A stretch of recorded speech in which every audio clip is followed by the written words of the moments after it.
সদ্য পঞ্চম দফার ভোট মিলেছে। ইতিমধ্যেই রাজ্য রাজনীতি তোলপাড়, যে রাজ্যে ক্ষমতায় আসতে চলেছে বিজেপি, এমনটাই কিন্তু মহল তৈরি হয়েছে। কিন্তু নাছোড় তৃণমূল কংগ্রেস, তৃণমূল কর্মী সমর্থকদের একরাশ ভরসা নয় আত্মবিশ্বাস যে সরকার গঠন করবে সেই তৃণমূল। তো পুরসুরা বিধানসভায় কোন জায়গায় আছে, আমি পুরসুরা বিধানসভাকে নিয়ে কথা বলবো, কারণ হুগলির জেলা পরিষদ সভাধিপতি মেহবুব রহমান আমাদের সাথে এই মুহূর্তে উপস্থিত হয়েছেন। পুরসুরা বিধানসভা এলাকায় নয়, রাজ্যের বিভিন্ন জায়গাতেও তিনি বিভিন্ন জেলাতেও যাচ্ছেন, এই নির্বাচনকে কেন্দ্র করে বিভিন্ন জায়গায় প্রচারে যাচ্ছেন। তারা সরাসরি আপনার কাছে যাচ্ছি কতগুলো বিষয় নিয়ে, পুরসুরা বিধানসভার বিষয় নিয়ে আপনার সাথে আমি কথা বলবো। সঙ্গে আছেন মেহবুব রহমান, আমি কমলেন্দুপুরের নিউজ পুরসুরা আপনারা দেখছেন। নমস্কার দাদা, একটা বিষয় আমি সরাসরি যাচ্ছি, যে পঞ্চম দফার ভোট তো মিটল, এখানে বলা হচ্ছে বিজেপিরা এসে গেছে, এরকম বলা হচ্ছে। কতটা আত্মবিশ্বাসী আপনি এই শব্দটাকে নিয়ে? বিজেপি কোন জায়গায় কোন আত্মবিশ্বাস নিয়ে বলছে আমি জানি না। পরশুরায় জেতার ব্যাপারে আমি 100% নিশ্চিত যে আমরা জিতব। এখানেতে প্রার্থীর বিষয় নিয়ে একটা বিরাট একটা জলঘোলা তৈরি হয়েছিল। হয়তো এখন ব্যালেন্স হাতে এসে গেছে, ঠিক আছে। প্রার্থী কে হবেন, অনেকগুলো নাম ছিল, টপ লিস্ট নাম হচ্ছিল, সম্ভাব্য নামও তৈরি হচ্ছিল। শেষে হুগলি জেলা তৃণমূল সভাপতি দিলীপ যাদব এখানে প্রার্থী হয়েছেন। অনেক নেতাকর্মীদের কিন্তু প্রচারে দেখা যায়নি। এই বিষয়টা কি দলকে কি অস্বস্তিতে ফেলবে না? না, আপনি আপনার দৃষ্টিভঙ্গিতে দেখেছেন যে প্রচারে কাউকে দেখতে পাননি আমি জানি না। আমাদের পরশুরা যারা টপ লিডার্স, মানে যারা পরশুরা ব্লকে নেতৃত্ব দেয়, পুরানো সিনিয়র লিডার্স, আমি জানি সবাই নিয়েছে। এখানে অনেকটা মতবিরোধ তৈরি হয়েছিল, যে সেখানে তাদের প্রার্থী দাবিদার অনেক তারা ছিল, বলা হয়েছিল ভূমিপুত্র হবে। সে ভূমিপুত্র তো নয়, বিধানসভার ক্যান্ডিডেট চেয়েছিল। এটা দল সিদ্ধান্ত নিয়েছেন, মাননীয় নেত্রী মমতা বন্দ্যোপাধ্যায় সিদ্ধান্ত নিয়েছেন। আমাদের মাননীয় সাংসদ তথা আমাদের বর্তমান সময়ে আমাদের পার্টির নেতৃত্ব যুব সভাপতি অভিষেক বন্দ্যোপাধ্যায় মহাশয় উনি সিদ্ধান্ত নিয়েছেন। ভূমিপুত্র পরশুরা ভূমিপুত্র দিলীপ যাদব যদি না হন, হুগলি জেলার তিনি সন্তান এবং হুগলি জেলার তিনি জেলা সভাপতি, উনি আমি মনে করি পরশুরারই ভূমিপুত্র। যদিও পরশুরাবাসী যদি মনে করেন উনি ভূমিপুত্র নন, আমি বলবো আপনারা, আমি আশ্বাস দিচ্ছি যে আগামী দিনে দিলীপ যাদব পরশুরার ভূমিপুত্র অধিক হবে। এখানে বাড়ি করবে বলেছে দিলীপ যাদব, এখানে বলেছেন বাড়ি করবে। আমি বলছি যে আগামী দিনে পরশুরার ভূমিপুত্র দিলীপ যাদব হবেন, আমি নিশ্চিত, এবং আমি আশ্বাস করছি পরশুরাবাসী, কোনো সন্দেহ নেই। পরশুরা বিধানসভায় দেখা যাচ্ছে আপনি বিভিন্ন রকমভাবেই প্রচারে এসেছিলেন বা দিলীপ যাদবের সাথে পা মিলিয়েছেন। একটা কথা মানুষ জানতে চাইছে, পরশুরা বিধানসভা মানুষই জানতে চাইছে, একদম সরাসরি প্রশ্ন। আপনার ভাই পারভেজ রহমান, আমার দাদা, আপনার দাদা পারভেজ রহমান, উনি সদ্য বিজেপিতে জয়েন করেছেন। যদি প্রচারে ওনাকে কিন্তু পরশুরা বিধানসভায় দেখা যায়নি, আপনাকে কোনোদিন অস্বস্তিতে ফেলে না? তৃণমূলের কর্মীদের সাথে মেলামেশা করেছেন, তৃণমূলের প্রচারে যাচ্ছেন, আপনি করেছেন তৃণমূল, আপনার দাদা করছে বিজেপি, অথচ আপনার দাদাই, আমাদের কাছে যত সূত্র মারফত খবর, আপনার দাদাই কিন্তু রাজনীতিতে প্রবেশের মূল কাণ্ডায় কিন্তু আপনার দাদার হাত ধরে। আপনাকে অস্বস্তি ফেলে না এই বিষয়টাকে? না, একটু মিথ্যা কথা বলা হবে যে আমাকে অস্বস্তিতে ফেলা হয়, মানে আমি অস্বস্তিতে পড়িনি এ কথা যদি বলি তাহলে সত্যের অপরাধ হবে, মিথ্যা কথা বলা হবে। নিশ্চয়ই আমি করেছি, তবে কী করে ম্যানেজ করেন? করতে হয়েছে অনেক ধৈর্য ধরে। রাজনীতি একদিনের বিষয় না, আর রাজনীতি অনেক ছোটো ব্যাপার না, রাজনীতি অনেক ফাস্ট একটা সাবজেক্ট, রাজনীতি অনেক বড় একটা বিষয়। এবার পারভেজ রহমান আমার দাদা, আমি তাকে এখনও শ্রদ্ধা করি, পরিবারের সন্তান, আমার পরিবারের রহমান পরিবারের সদস্য আমার দাদা, আমি তাকে শ্রদ্ধা করি। রাজনৈতিক সচেতনতা নিশ্চিতভাবে তার আছে, আমি বিশ্বাস করি। এখন তৃণমূল কেন ছেড়েছে সেটা তার ব্যাপার, এটা আমার ব্যাপার না। আমি কষ্ট পেয়েছি যে তৃণমূলটা কেন সে ছেড়েছে, আমি বুঝিয়ে বলেছি। সব কথা তো আপনাকে আমি বলতে পারবো না আমি কী কথা বলেছি কিংবা সে কী কথা বলেছে, তবে সম্পূর্ণ সেটা তার বিষয়, তার ধারণা। তবে আমাকেও অস্বস্তিতে যেমন করতে হয়েছে, আগামী দিনে ওকেও হয়তো অস্বস্তিতে করতে হবে, বড় হয় কিছু করে না, বড় হয় তৃণমূল করে, যেমন আমাকে করতে হয়েছে। অনেক ছেলে ছোকরা বিভিন্নভাবে আমাকে অনেক রকম টিটকিরি করেছি, এটা ফেস করেছি। কিন্তু আলটিমেটলি যাকে দেখে আমি রাজনীতিতে এসেছি, রাজনীতি করি যাকে দেখি। পার্টি জনগণের হাত ধরে আমি এসেছি ঠিক, কিন্তু যাকে ধরে আমি তৃণমূল কংগ্রেস করি, যার নেতৃত্বের প্রতি আমার অগাধ আস্থা, সেই মমতা বন্দ্যোপাধ্যায় মহাশয়। আপনারা দেখেছেন তার সঙ্গে আমি মঞ্চে, হুগলি জেলার মঞ্চে প্রায় 4টে মঞ্চে ছিলাম। আমি একবারও দেখিনি তার মধ্যে কোনো বিরক্তি প্রকাশ আমাকে নিয়ে। উপরন্তু আমি দেখেছি তিনি আমাকে বিভিন্ন রকমভাবে আদেশ দিয়েছেন, আমার সঙ্গে কথা বলেছেন, মানে কোনো বিষয়ে বলেছেন। এমনও বলেছেন যে বলাবাড়ির একটা সর্বশেষ প্রচারে আমি গিয়েছিলাম হুগলি জেলায়, সেখানে আমাদের যে প্রার্থী হয়েছেন তৃণমূল কংগ্রেসের মনোরঞ্জন ব্যাপারী, মঞ্চে দিদিমণি বলেছেন সবার সাথে যে অসীম আমাদের প্রাক্তন, যিনি আমাদের বিদায়ী যে এমএলএ আছেন, বিধায়ক অসীম মাঝি, যখন মনোরঞ্জন ব্যাপারীর বিষয়ে উনি কথা বললেন মাননীয় নেত্রী মমতা বন্দ্যোপাধ্যায় মহাশয়, তিনি বললেন অসীম থেকে শুরু করে শ্যামাপ্রসাদ থেকে শুরু করে সকলকে সাহায্য করবে, মেহবুবও সাহায্য করবে মনোরঞ্জন ব্যাপারীকে কাজ করার জন্য। আমার দিকে তাকিয়ে ইঙ্গিত করলেন যে মেহবুবও সাহায্য করবে।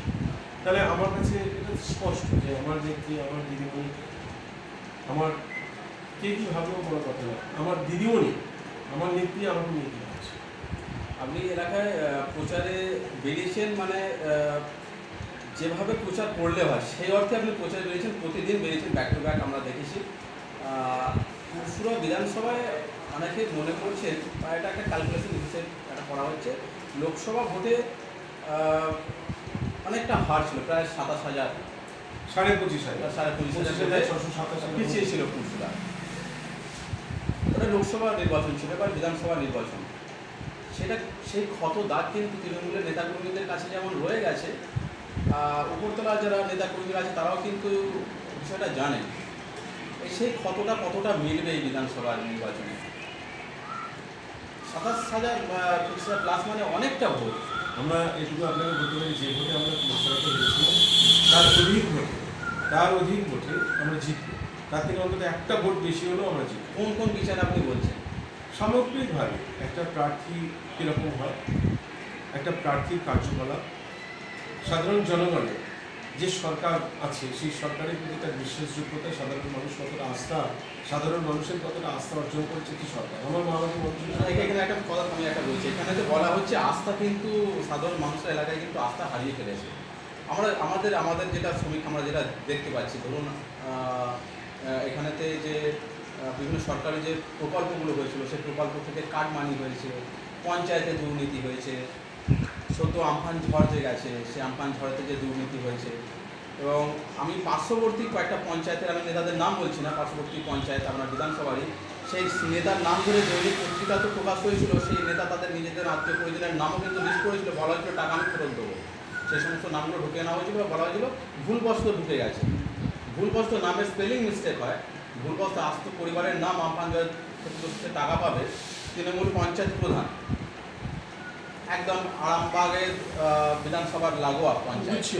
ঠিক আছে, আপনি বুঝছেন, আপনি বলছেন না যে আমি বুঝছি। তো ওই জায়গাতে মানুষ কিন্তু অনেকটা আস্থা হারিয়ে ফেলেছে তৃণমূলের প্রতি। বিজেপি এই সময়টা তারা কিন্তু কাজে লাগাচ্ছে। বিজেপির যে আরামবাগ জেলা সংগঠনের সভাপতি হেবে প্রার্থী বিমান ঘোষ এলাকার প্রার্থী, মনেই করে নেয় একটা বাচ্চা ছেলে। হ্যাঁ, বিজেপি একটা বড় দল, আমি স্বীকার করি, বড় দল।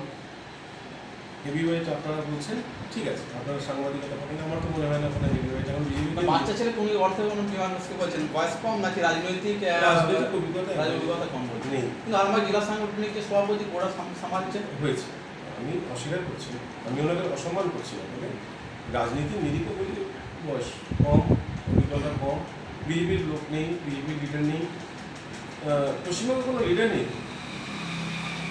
বিজেপির কী লিডার আছে আমাকে বলুন, একটা দুটো লিডারের নাম বলুন। তারা লিডার রাজনীতিটা কেন করে তারা জানে? বিজেপি রাজনীতি কেন করতে হয় জানে। অমিত শাহ আমি অমিত শাহের কথা বলছি। অমিত শাহ পুরসুরায় ঢুকেছে, মিঠুন চক্রবর্তী ঢুকেছে। হ্যাঁ, ও তো নির্বাচনে সবাই ঢুকবে ভাই। নির্বাচনে অমিত শাহ, মিঠুন চক্রবর্তী, হেমা মালিনী, ধর্মেন্দ্র ইত্যাদি আরও অনেকেই ঢুকবে। আমার বাড়ির পাশে মিঠুন চক্রবর্তী সভা করে গেছে, উনি আসুন, অসুবিধা নেই। তবে উনি না করলেই ভালো হতো। মিঠুন চক্রবর্তী একটা আবেগ, তো পশ্চিমবঙ্গে মিঠুন চক্রবর্তী আবেগ। উনি কেন এটা করলেন সেটা উনি ভালো বুঝবেন। কোন বাধ্যবাধকতা, কোন দায়বদ্ধতা, কোন লিমিটেশনস থেকে মিঠুন চক্রবর্তী বিজেপিতে হঠাৎ করে নাম এখানে আমাদের কাছে একটা রহস্য। আমিও ব্যক্তিগতভাবে ওনার ভক্ত, অভিনয়ের ভক্ত, কিন্তু রাজনীতির ভক্ত। বর্তমানে উনি যেটা করলেন আমার শ্রদ্ধা নষ্ট হয়েছে, ওনার প্রতি আমার শ্রদ্ধা নষ্ট। এরকম কি মনে করছেন, এরকম কি ইঙ্গিত দিচ্ছেন যে সেলিব্রিটিদের দেখবে কিন্তু ভোট যাবে তৃণমূলে? Not at all. আদৌ যে তা হয় সেটা আমি বলবো না। হ্যাঁ, আমাদের পুরসুরাতে এই প্রত্যন্ত আমাদের আরামবাগ সাব ডিভিশনের বিগত আমি দীর্ঘদিন সংসদীয় রাজনীতি করছি, আমি কখনো এরকম তারকা প্রচার আমার তো দেখা হয়নি, আমি দেখিনি, আমার এলাকার মানুষ দেখেনি। আমরাও তারকাকে প্রচার করেছি, মিমি চক্রবর্তী এসছে, শতাব্দী রায় এসছেন, এরা এসছেন। তারকা প্রচারে মানুষ, সাধারণ মানুষ, আমাদের পাড়া গায়ের মানুষ যাত্রা থিয়েটার আগে হচ্ছিল, যাত্রা থিয়েটার, বায়োস্কোপ, সিনেমা এসবগুলো দেখে যাদেরকে রূপালী পর্দায় দেখা যায় তারা চোখের সামনে জীবন্ত অবস্থায়, রূপালী পর্দায় তো জীবন্ত অবস্থায় দেখা যায়, তো জীবন্ত ভাবে তাদেরকে যদি দেখা যায় তো মানুষের ভিড় হবে। এবার সেটা ভোটে কতটা প্রতিফলিত, এটা ভোটে প্রতিফলিত হয় কিংবা হয় না এটা নিয়ে, এটা আপেক্ষিক। It is very much relative. আপেক্ষিক বলে একটি শব্দ আছে, এটা হতেও পারে না হতেও পারে। কারণ পশ্চিমবঙ্গের মানুষ রাজনীতি সচেতন। পশ্চিমবঙ্গের মানুষ কী করবে, রাজনীতিতে কী করবে তারা ধরে নেয় যে আমরা এটা করব। তো পশ্চিমবঙ্গের মানুষ, আমি আপনাকে বলতে পারি, পশ্চিমবঙ্গের মানুষ ধরেনি। গতবারের ইলেকশনে 2019-এ লোকসভা নির্বাচন, এটা কেন্দ্রীয় সরকারের নির্বাচন ছিল, বিকল্প মুখটা সেভাবে উপস্থাপিত হয়নি। বিকল্প নরেন্দ্র মোদী বিকল্প মুখ উপস্থাপিত হয়। এবারের নির্বাচন পশ্চিমবঙ্গের নির্বাচন, বিধানসভার নির্বাচন। এখানে মুখ কিন্তু পরিষ্কার, আমাদের দলের মুখ পরিষ্কার। যেমন বিজেপি 2019 সালে লোকসভা নির্বাচনে তাদের মুখ পরিষ্কার করেছিল। তাদের মুখটা কে বলেছিল? নরেন্দ্র মোদী। মুখটা পরিষ্কার করেছিল। তারপরে তাদের পলিসি তাদেরকে নিয়ে গেছে, কোথায় নিয়ে গেছে। আমাদের পরিষ্কার, কিন্তু বিধানসভা নির্বাচনে আমাদের মুখ পরিষ্কার। চিফ মিনিস্টার কে হবে? আমাদের মুখ পরিষ্কার যে তৃতীয়বারের জন্য মুখ্যমন্ত্রী হবেন, কোনো সন্দেহ নেই, মাননীয় নেত্রী মমতা বন্দ্যোপাধ্যায়।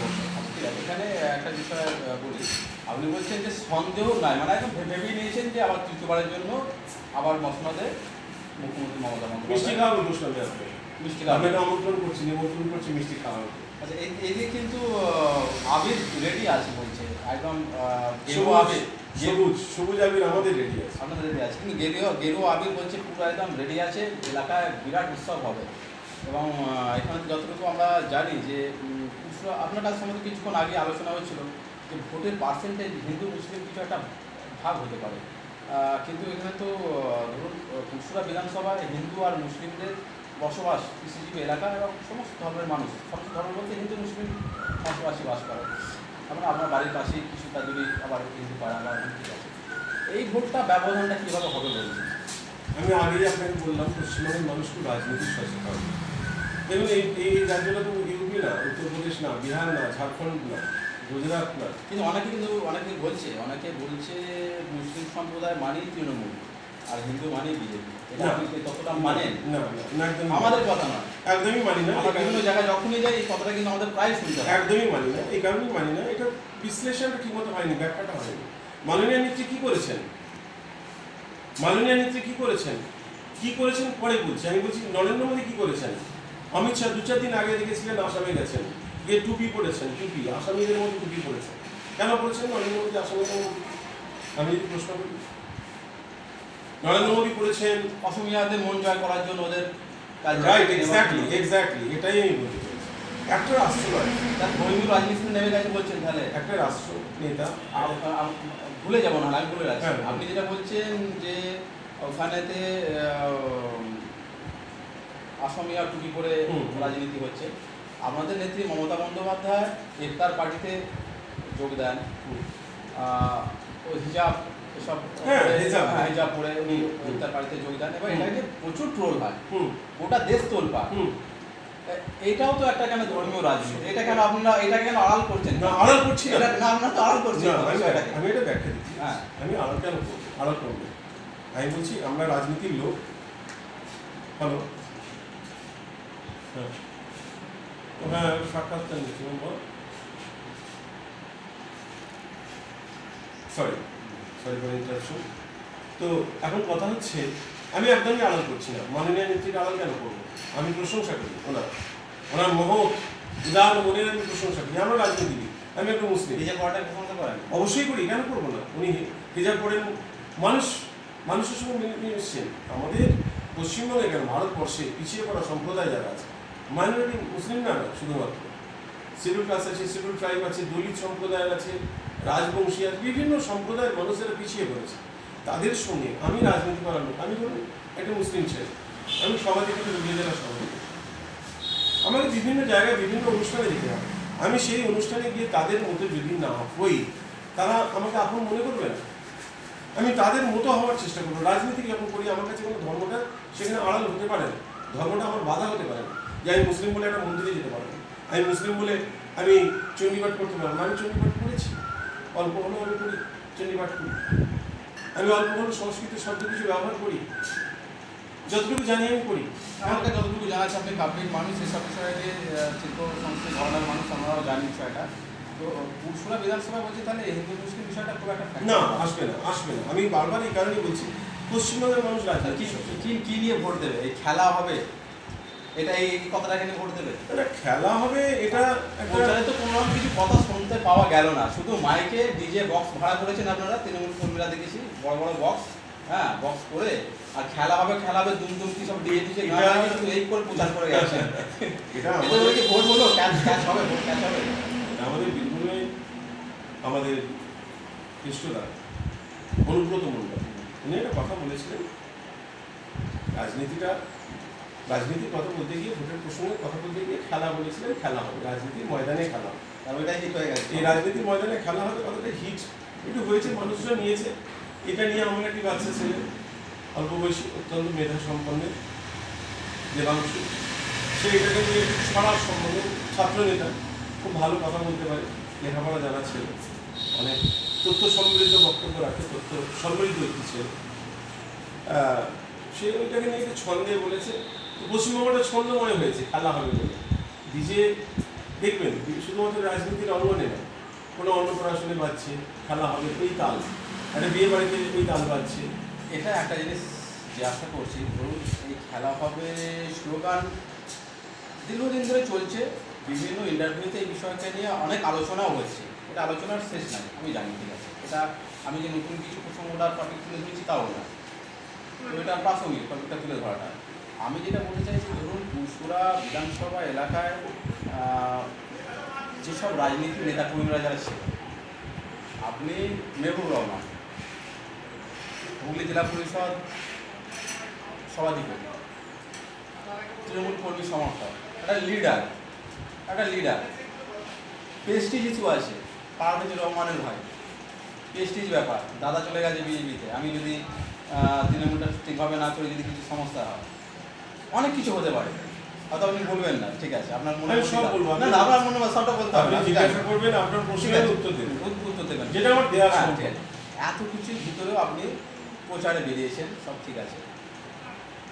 আপনারই মতো বা আপনার থেকেও হয়তো অনেক সাংসদ, হয়তো অভিজ্ঞ কিছু কর্মীরা নেতৃত্ব আছেন পুরসুরা বিধানসভা, তাদের কিন্তু প্রচারে খুব একটা দেখা যায়নি। আপনি দিলীপ যাদবের একটা নাম বলুন, একটা যদি নাম ধরা যায়, এখানেতে শ্যামল ঘোষ আছেন, উনি পদপ্রার্থী ছিলেন, বলা হয়েছিল উনি টিকিট পেতে পারেন, বা বার্ধক্য আছে জড়িত কোনো কারণে হয়তো কাটিং হতে পারে, এমনটা বলা হয়েছিল। গোপাল রায় ছিলেন, উনি আছেন, উনি কিন্তু পাশের বিধানসভা তারকেশ্বরে প্রচারে বেরিয়েছেন পুরসুরা এলাকায়। খোকন মল্লিক যুব নেতা, দাপুটে শব্দ নিউজ করাটাই ভালো, লোকসভা বিরাট ভোট করিয়েছে এবং পেটানিও খেয়েছে, দলের জন্য মারফাত বা যে কারণে হোক দেখা যায়নি। আপনারা ডাকেননি কেন?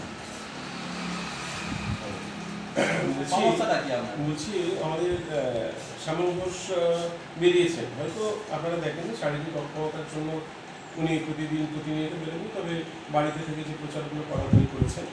গোপাল রায় প্রকাশ্যে হয়তো বেরোয়নি, কিন্তু বাড়ি থেকে যে প্রচার করেন গোপাল রায় প্রচার করেছেন। আর কার কথা বললেন? আরেকজন কারোর কথা বললেন? খোকন মল্লিকও বেরিয়েছে, বাইক নিয়ে বেরিয়েছে। বাইক বাজার করতে যদি বেরোয়, বাইক নিয়ে প্রোগ্রামে যদি বেরোয়, এটা আপনি যদি বেরোনা ধরে নেন, তাহলে সবাই বেরিয়েছে এবং ভিতরে যতটুকু করার সে করেছে, সবাই করেছে। আপনি কৌশল এড়িয়ে যাচ্ছেন, এবার আপনি যেহেতু বললেন যে নামগুলো বলতে, আমি নামগুলো বললাম, আপনি কৌশলে এড়িয়ে যাচ্ছেন যে ওরা বেরিয়েছে এরকম অর্থে যদি বোঝানো যায়, তাহলে কিন্তু সবাই বেরিয়েছে, বেরোয় নাকি ওইটা না, রাজনৈতিক কর্মসূচি, রাজনৈতিক নেতৃত্বদের আমরা কখন আরও জৌলুসভাবে দেখি? ভোটের সময় কোনো নেতাকর্মী আক্রান্ত হলো, যেহেতু শাসক দলে আছে, সেই কর্মীদের যে গুরুত্ব ছিল বা তাদের যে কাজকর্ম, বিধানসভা ভোটে তাদের দায়িত্ব দেওয়া হয়নি, নাকি তাদেরকে বাইরে রেখেই ভোটটা আপনারা করান? এবার আমি বলি, আপনার প্রশ্ন উত্তর আমি দিই। দেখুন, বিধানসভা নির্বাচনে একটা প্রার্থী ঘোষণা করা হয়, একটা দল থেকে একটা প্রার্থী ঘোষণা করা হয়। সেই প্রার্থী একটা চিন্তাভাবনা, দলের যেমন চিন্তাভাবনা আছে, দলের একটা পুরো যেমন গঠনমূলক ব্যাপার আছে, কীভাবে করতে হবে দল যেমন বলে দেয়, এবার প্রার্থীর উপর নির্ভর করে প্রার্থী নির্বাচনটা কীভাবে করবে, কাদেরকে নিয়ে করবে, তাদেরকে কতটা ভাবে ব্যবহার করবে, এটা সম্পূর্ণ প্রার্থীর উপর নির্ভর করে। এখানে আমাদের যিনি প্রার্থী হয়েছেন দিলীপ যাদব মহাশয়, উনি জেলা সভাপতি, উনি এখানে এসে ভোটটা করিয়েছেন, ওনার মতো করে করিয়েছেন, যাকে যাকে বেশি ডাকলে ডেকেছেন, যাকে কম ডাকলে ডেকেছেন। উনি নিজেই একাই 100 প্রায়, হ্যাঁ, এত দৌড়িয়েছেন, আমার মনে হয় হুগলি জেলায় এত কেউ দৌড়াতে পারেন। উনি প্রায় একাই 100, তবে আপনাকে বলি জয়দেব জানা আমাদের হুগলি জেলার রাজনীতিতে পুরুষরা বুকে জয়দেব জানা প্রায় 40-45 বছর রাজনীতি করে। যশবন্ত ঘোষ ধোলে একই টাইটেল, মানে তিনি দুটো টাইটেল ব্যবহার করেন, ঘোষ, যশবন্ত ঘোষ। এরা পরিচয় পুরুষরাতে অনেক পরিচিত মুখ। যেমন পারভেজ রহমান আমাদের তৃণমূল দলে থাকাকালীন যেমন অনেক বড় পরিচয়, অনেক বড় পুরুষরা লিডার, তেমন জয়দেব জানা অনেক পুরানো, অনেক পরিচিত। এবং ব্লক রাজনীতিতে, পুরুষরা ব্লক এবং বিধানসভা রাজনীতিতে উল্লেখযোগ্য তার অবদান আছে। যশবন্ত ঘোষ, তার অবদান আছে। অষ্টপদ বেড়া আমাদের একদম প্রথম লগ্ন থেকে সে সঙ্গে থেকেছে, মাঝে মাঝে মন কখনো খারাপ হয়েছে, ভালো হয়েছে, সেই জায়গায় তাকে নিয়ে আমি 4 জনকে টিম করে নিয়ে আমি বিভিন্ন জায়গায় এদেরকে নিয়ে বেরিয়েছি। দিলীপ যাদব, আমি দিলীপ দার সাথে কথা বলে এদের 4 জনকে নিয়ে আমি টিম করে বিভিন্ন জায়গায়, বিভিন্ন অঞ্চলে পথসভা, স্ট্রিট কর্নার, আরও বাড়িতে গিয়ে বিভিন্ন জায়গায় যে সমস্ত নেতা কর্মী তাদের মনের মধ্যে একটু আছে, অভিমান আছে, তাদের সঙ্গে আলাদা করে বসে কথাবার্তা বলেছি। প্রচার আমাদের 100% আমাদের সফল, সবাইকে বের করেছি, যাদের কথা বলছেন তারাও করেছে, বিদ্যালয়ও করেছে। এটা সম্পূর্ণ প্রার্থীর উপর নির্ভর করে। এখানে আপনার কোনোদিন ইচ্ছা হয়নি যে আপনি বিধানসভার প্রার্থী হবেন, বিধায়ক হবেন? আপনাকে বলি, দেখুন আমি আবার বলি, সত্যি আপনার বা এমপি হবেন? আপনাকে বলি, এটা যদি বলি যে আমার ইচ্ছা হয় না, এটা অপরাধ হবে। আমি মানুষ তো, মহাভারতের কথা ধরে আপনাকে বলছি, যেটা বলেছিলেন যুধিষ্ঠিরকে একটু প্রশ্ন করা হয়েছিল। কি প্রশ্ন করা হয়েছিল সেটা আমি বলছি না। তিনি উত্তর দিয়েছিলেন, আমি মানুষ বলেই আমার ইচ্ছা হয়েছে, একটা ইচ্ছা হয়েছিল, আবার আমি মানুষ বলে সেই ইচ্ছাটাকে দমন করে রেখেছি। একই উত্তর, যে আমি তো মানুষ, রক্তমাংসের মানুষ, আমি সভাধিপতি আছে, আমার এমএলএ হওয়ার ইচ্ছা কেন থাকবে না? থাকতেই পারে। আমি এমপি হওয়ার ইচ্ছে কেন থাকবে না? রাজনীতিবিদ আমার কি হতে পারে না? থাকতেই পারে। কিন্তু আমি মানুষ বলেই আমি মনে করি আমাকে মাননীয় নেত্রী মমতা বন্দ্যোপাধ্যায় যে দায়িত্ব দিয়েছে, আমি সভাধিপতি, দুটো কারণে সভাধিপতি। প্রথমবারে কাজ করার পর আমি একদম নবিশ ছিলাম, কিছুই জানতাম না। দিদিমণি আমাকে বারবার সুযোগ দিয়ে পাঁচটা বছর আমি কাজ করার সুযোগ দিয়ে আমি যতটুকু শিখেছি, সেটা মাননীয় নেত্রীকে আমি আশ্বস্ত করতে পেরেছিলাম। তিনি আমার উপরে ভরসা রেখেছিলেন, ভরসা রেখে তিনি দ্বিতীয়বারের জন্য দিয়েছেন। আমার কাজটাই হচ্ছে যে আমাকে দ্বিতীয়বারের জন্য তিনি যে স্নেহ আমাকে দিয়েছেন, যে আশীর্বাদ করেছেন, সেটাকে আমি পাথেয় করে আগামী দিনে আমি সুন্দর করে চলি। আমিও প্রমাণ করব কোনো অযোগ্য মানুষকে তিনি সভাধিপতি করেননি। আপনারা বলতে চাইছেন যে সভাধিপতি, জেলা পরিষদ সভাধিপতি হয়েও যে মানুষের উন্নয়নের জন্য যেটা করা, সেটা বিধায়ক না হয়ে ওইখান থেকে মানে কাজ করা যায়, অনেক বেশি বিধায়ক এবং এমপি থেকে অনেক বেশি সভাধিপতি হিসেবে কাজ করার সুযোগ করতে হয়। আমরা ফেসবুক থেকে জানতে পারলাম আর দেখলাম আপনি রিসেন্টলি দীঘা বেড়াতে গেছিলেন। খুব প্রেশারে আছেন, টেনশনে আছেন যে তৃণমূল জিতবে কি হারবে? আমরা তো কোনো প্রেশারে নেই। আমাদের দিদিমণি যেমন নিজে নিশ্চিত, নিজে যেমন খুব শিওর হয়ে আছেন, she is very much assured যে আমরা 200-র উপরে সিট পাবো। আর বারবার বিজেপিও বলছে 200-র উপরে সিট পাবো। ওদের হাতে কি আলাদা দিনে আশ্চর্য প্রদীপ আছে আমি জানি না। আমি কখনো দেখিনি কোনো রাষ্ট্রের নায়ক, রাষ্ট্রপ্রধান, কোনো প্রধানমন্ত্রী একটা অঙ্গরাজ্যের ভোটে বারবার এতবার আসে, সেখানে নরেন্দ্র মোদী, অমিত শাহ বারবার আসছেন। কেন আসছেন? এখানে কি পরশমানি আছে লুকিয়ে আমি জানি না। না, ওরা বলছে ঘাস ফুলকে উৎখাত করে দেবো, ওরা ওইটা বলছে, উৎখাত করতে আসে। এটা রাজনৈতিক কথা, এগুলো রাজনৈতিক কথা। আমরা বলে দেবো এখানে বিজেপির কোনো অস্তিত্ব নেই, আমরা বলবো সিপিএম পার্টি এখানে সাইনবোর্ড হয়ে গেছে, আমরা বলে দেবো কংগ্রেস এখানে সাইনবোর্ড। এটা রাজনৈতিক কথা, এটা হয়নি। চারটে যে বিধানসভা, আমি বিশেষ করে পুরসভা বিষয়কে নিয়ে আমি আলোচনা করছি। রাজ্য স্তর থেকে আলোচনা করতে গেলে আলোচনার শেষ নাই। বর্তমান প্রেক্ষাপটে আরামবাগে 4টি বিধানসভা বিপুল ভোটে জিতবো, গোঘাটে জিতবো, আরামবাগে জিতবো, গোঘাট কত জিতবেন, কত মার্জিন করতে পারবেন? গতবারে যে মার্জিনে হেরেছিলাম সেই মার্জিনের বেশি ভোটে জিতবো, 8,500 ভোটে আমরা হেরেছি। আচ্ছা, গোঘাট। আরামবাগ 10+ আমরা জিতবো গোঘাটে, মানে 10-এর অধিক আমরা ভোট। খানাকুলে তো আমরা জিতেছিল 14,500, এবারে খানাকুলে 20,000-এর উপরে জিতবো। পুরসুরায় সব থেকে বেশি ভোটে জিতবো, পুরসুরায় 20,000-এর উপরে, মানে 25,000। আমি তো বললাম যে ভোটে হেরেছিলাম গতবারে, তার অধিক ভোটে জিতবো, মানে মিনিমাম 26,000 ভোটে জিতবো। বিজেপি কোনো কিছু চাপ কষ্ট দিচ্ছে? বিজেপি কোনো কষ্ট দিচ্ছে, টেনশন দিচ্ছে বিজেপি? না, বিজেপি কেন টেনশন নেই, আমাদের টেনশন। বিজেপি কিন্তু বিরাট প্রচার করেছে, বিমান ঘোষ। না, আমি আপনারা জানি না কি প্রচার করেছে। ওই কয়েকদিন দেখেছি একটা অটো টোটো নিয়ে ঘুরছে, কয়েকবার বলেছে কি প্রচার করেছে আমি জানি না।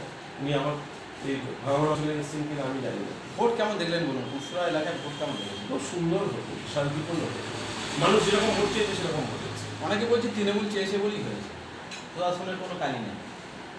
প্রশাসনের কোনো ক্যালি নেই, তৃণমূল চেয়েছে বলেই হয়েছে। এই শব্দটা একটু উল্টো ধরনের হয়তো মনে হচ্ছে। তৃণমূল চেয়েছে বলে, মানুষ চেয়েছে বলে বলছে না, মানুষ চেয়েছে বলে না, বলছে তৃণমূল চেয়েছে বলে হয়েছে।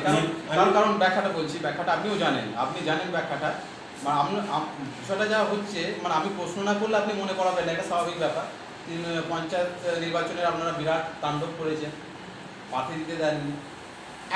একটা সিট দিয়েছিলেন, গিফট দিয়েছিলেন চিলাডিং এলাকায়, তা আবার রিপোলিং হলো, রিপোলিং হয়েছিল। লোকসভা নির্বাচনে বিরাট তাণ্ডব করেছেন। এবং আপনাদের কি মনে হয়েছে আমাদের ভুল হয়েছে, এবারে ভোটটা শান্তিপূর্ণ যদি যেটা যায়? না, তাণ্ডবে দেখুন ভাই, রাজনীতিতে একটু 19-20 হয়, ছেলেপুলেরা না, 19-20 পর 20টা যেটা হয়েছে না, 20টা মানে অনেক 20 করে ফেলেছে। 20 বলছেন কটে, 100 করে ফেলেছে, পাবলিক বলছে। এটা তারা পঞ্চায়েত নির্বাচনে কতগুলো অশান্তি হয়েছে, অশান্তি কিছুই হয়নি। সাধারণ মানুষ আমাদের কাজকর্মে মানে খুশি। আমার বিরোধী শক্তিতে জায়গা দেবেন না। অশান্তি বলতে কাউকে মারবে, তাকে কিছু মার্ডার বা আপনি ওইটা বলা হচ্ছে না, বিরোধীতে জায়গা দেবেন না। আমি পুরসুরার যদি কথা বলি, পুরসুরায় 2011 সালের পর থেকে যবে ক্ষমতায় এসেছি, আপনি আমাকে পার্সেন্টেজের হিসেবে আপনি দেখান। আমি 2011-র আগে আমি পার্সেন্টেজ আপনাকে দেখাবো, বিরোধীরা কত মার খেয়েছে। বিরোধীরা তখন লেফট ফ্রন্ট ছিল, বাম ফ্রন্ট ছিল, তারা টিএমসিকে কত মেরেছে, কংগ্রেসকে কত মেরেছে, তো আমরা কিছু মনেই করেন না। বলছি 2011 সালের আগে দেখবেন বিরোধীরা কত মার খেয়েছে। 2011 থেকে 2021 পর্যন্ত এই ক্ষমতার মধ্যে বিরোধীরা কতটা মার খেয়েছে আপনি পুরসুরা থানাতে গিয়ে তথ্য সংগ্রহ করুন। আমি আপনাকে গ্যারেন্টি দিচ্ছি 110% হবে কিনা, 100-র মধ্যে 10% হবে কিনা সন্দেহ। ওরা যদি 100 করে, বিরোধীদেরকে বিরোধী নিধন, যেটা বিরোধীদেরকে ডিস্ট্রয়, শেষ ধ্বংস করে দেওয়া, সেটা যদি আমরা বলে 100 থাকে, আমাদের 10 আছে কিনা সন্দেহ আছে। যে বিরোধীদেরকে জায়গা ছেড়ে দেয়, বিরোধীদেরকে জায়গা না ছাড়া। আমি বলেছি আপনারা রাজনীতি করুন, কী সমস্যা? তারা গুটিয়ে গেছে। সব থেকে বড় কথা, রাজনীতি করার জায়গাই হয়নি। কারণ এখানে উন্নয়ন এমন করা হয়েছে যে মানুষের যে ক্ষোভ বিক্ষোভ, মানুষের ক্ষোভ বিক্ষোভের জায়গাটাই নেই। 10 কোটি মানুষ ভাই, 10 কোটি পশ্চিমবঙ্গের মানুষ, 10 কোটি মানুষের বাড়িতে এই তৃণমূল কংগ্রেস মামাটি মানুষের বেনিফিটস, উন্নয়নের সুবিধা 10 কোটি মানুষের বাড়িতে গেছে। হ্যাঁ, তো আলহাজ শেখ মেহবুব রহমান তিনি বলছেন যে 10 কোটি মানুষের বাড়িতে উন্নয়ন পৌঁছে গেছে এবং খুব দ্রুত রেশনের সামগ্রী কিন্তু বাড়িতে পৌঁছে যাবে, দ্রুত পৌঁছে যাবে। উন্নয়ন, ঢালুয়া উন্নয়ন। কিন্তু তবুও বিরোধী রাজনৈতিক দল বা সাধারণ মানুষ কিন্তু বলছেন যে চাকরির প্রতিশ্রুতি কোথায় গেল, এসএসসি টেট এইসবগুলো কিন্তু এখন নাই, শুধু 500 টাকা করে দেওয়া হবে হাত খরচের জন্য। এটাও কিন্তু স্বয়ং বলছেন রাজ্য তৃণমূল সুপ্রিমো মমতা বন্দ্যোপাধ্যায়। 500 বা 1000 টাকা, 500 নয়, 500 টাকা দেওয়া হবে। কিন্তু এর অর্থ মূল্য কতটা বা তার চাকরি কর্মসংস্থানের গুরুত্ব কতটা, সেটা এখন বিষয়। প্রশ্ন ছিল পুরসুরা বিধানসভা নিয়ে, কিন্তু রাজ্য রাজনীতির যে জায়গায় আমরা আছি এখন, আলোচনা রাজ্য ছেড়ে কেন্দ্রীয় বিষয়েও অনেক কিছু আলোচনা হলো। তো শেষ কয়েকটা প্রশ্ন আমি রাখবো। নিউজ পুস্টার দর্শক অনেকটা হয়তো অপেক্ষা করছেন, অনেকটা সময় আমরা নিয়েছি। তাদের কয়েকটা প্রশ্ন কয়েকটা প্রশ্ন আমি রাখছি। আমাদের কাছে খবর আছে খুব তাড়াতাড়ি পঞ্চায়েতগুলো অনাস্থা আসবে, পঞ্চায়েত সমিতিগুলোয় পরিস্থিতি খুব খারাপ হয়ে চলেছে, অনাস্থা আসবে। এবং প্রধান তৃণমূল পরিচালিত বা তৃণমূল কর্মীদের দ্বারা ভোটে নির্বাচিত যারা প্রধান, তারা কিন্তু বিজেপিদের সাথে ভালো গভীর সম্পর্ক আছে। চা একবার খেয়ে নিলে আরেকবার বললে আরেকবার খাচ্ছি, যতবার বলবেন ততবার গেল, সম্পর্ক বেশ ঠিকঠাক রাখছি। কী হয় না পঞ্চায়েতের হারগুলো কিন্তু যদি বেহাল অবস্থা হয়ে যায়, আপনি জেলা পরিষদ সভাপতি, উন্নয়নের কী মনে হয় যে না একটুখানি খামতি হবে? কিচ্ছু হবে, ওদের সরকার গঠন করুন। আপনারা এটা বলছেন না, আপনারা করতে আশঙ্কা আছে কিন্তু বলছি, আসলে থাকতেই পারেন, আপনার পিছনে সময় উত্তর দেবে, এটার উত্তর সময় দেবে। আগামী দিনে কীভাবে সেটা কীভাবে ট্যাকেল করা হবে, সিচুয়েশানস একটা ওয়ার্স্ট খারাপ সিচুয়েশান আসতেই পারে। আমরা একটা রাজনৈতিক বৃহৎ দল, সর্বভারতীয় তৃণমূল কংগ্রেস, আমাদের কোনো পরিস্থিতি, যে কোনো পরিস্থিতি, যত খারাপ পরিস্থিতি আসুক না কেন, সেটা মোকাবেলা করে বারবার প্রমাণ করে দিয়েছেন মাননীয় নেত্রী। তিনি দেশের মধ্যে 1 নম্বর মানুষ, যে কোনো খারাপ পরিস্থিতি মোকাবেলা করার জন্য তিনি 1 নম্বর। ঠিক আছে, একটা বিষয় আলোচনা এই ক্ষেত্রে যদি না হয় তাহলে কিন্তু জিনিসটা এই ইন্টারভিউটাই হয়তো কিছু একটা অপূরণ রয়ে যাবে। আমার লক্ষ্য ছিল আমি শেষে বিষয়টা আমি উপস্থাপন করব, কারণ শেষ যার ভালো সব ভালো তার। লাল পার্টির কথা আমি বলবো, সিপিএম ফিরছে, আসুক না, খুব ভালো। আমার কথা নয়, এটা সিপিএম ফিরছে, একটা মহল তৈরি হয়ে গেছে, এটা আবার নতুন মহল। আমার ছিল না, একটা ঘর গেল, আবার নতুন একটা ঘর আসছে, বিজেপিটা হাওয়া গেল, আবার একটা কথা বলা হচ্ছে যে সিপিএম আবার ফিরছে, তৃণমূলকে কিন্তু ছাড়বে না। দেখেন শর্টে যদি বলেন, বলুন। আমি ছোট্ট বিজেপি আবার আছে, বিজেপি আছে, সিপিএম আছে, তৃণমূল একদিকে মাঠের ময়দানে খেলা হবে, এটাকে যদি বলা হয়, মাঠে কিন্তু 3টে প্লেয়ার। রাজনীতিতে দেখে তো এই সমস্ত কোনো ব্যাপার না, সময় সবকিছু উত্তর দেবে। একটা ডেমোক্রেসি গণতন্ত্রের মধ্যে সব রাজনৈতিক দল থাকবে, তাদের জনগণের কাছে তারা কী করবে, রাজনীতিটা কেন করে, মানুষের জন্য রাজনীতি করে, রাজনৈতিক যারা লোক হয়, বিষয়টা অনেক বড় আছে। তো রাজনৈতিক প্রেক্ষাপটে মানুষের কী সুবিধা দেবে, কী কাজ হয়নি, কী কাজ করবে, মানুষ যে অবস্থায় আছে সেই অবস্থা আরও অবস্থান্তর পরিবর্তন হবে, আরও উন্নততর অবস্থানের মধ্যে থাকবে। এটা রাজনীতিবিদরা আছে, যে রাজনীতিবিদরা এই বিষয়টা সাধারণ মানুষের কাছে উপস্থাপন ভালো করে করতে পারে, তাদের মেয়াদ দীর্ঘকালীন হবে, তাদের মেয়াদকে দীর্ঘকালীন হবে, সে যে রাজনৈতিক দলই হোক না কেন। আর রাজনীতিতে এসে মারবো ধরবো এসব, এটা দীর্ঘদিন টেকে না, চলে না, সাধারণ মানুষ এটাকে বর্জন করে। অতএব এইগুলো যারা করতে চাইবে এবং বিরোধী রাজনীতিকে জায়গা দেবো না, এটাও যারা মনে করে, এটার মধ্যে একটা ভালো জিনিসই আছে।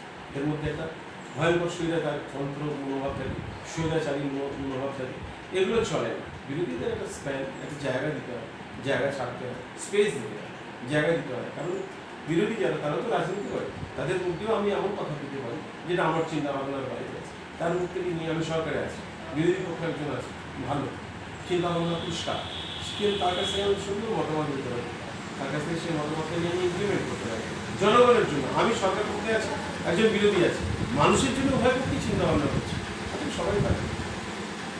দর্শক আপনারা শুনলেন যে ডেমোক্রেসি কান্ট্রি, এখানে সমস্ত রাজনৈতিক দলের জায়গা দেওয়া উচিত এবং সমস্ত রাজনৈতিক দল তাদের কর্মকাণ্ড বিষয়কে নিয়ে তারা কিন্তু রাজনৈতিক ময়দানে তারা লড়বেন। যেই কথাটা বলছেন এটা কিন্তু 2021-এ বিধানসভা নির্বাচন, যেটা এখন পর্যন্ত 5ম দফা নির্বাচন করে, আরও 3টে দফা বাকি আছে, সেটা 22, 26 আর 29। ইতিমধ্যেই শীতলকুচির মতো ঘটনা ঘটেছে, তাতে করে তৃণমূল কিন্তু একাট্টা হয়ে গেছে, গোটা দেশ তোলপাড়।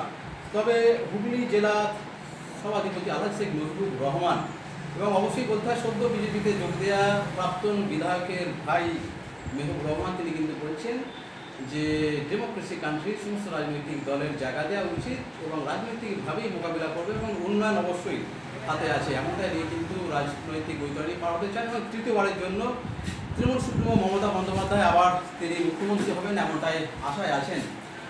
রাজ্যবাসী তাকিয়ে আছেন এবং গোটা দেশবাসীও তাকিয়ে আছেন এই বঙ্গ রাজনীতির কি ইতিহাস পাল্টায় নাকি সেই পরিবর্তনের সেই বিষয়টাই থেকে যায়, এটা এখন দেখার। আমরা এতক্ষণ ছিলেন নিউজ পুস্টার সাথে, আমি কমলেন্দু করেন, নমস্কার।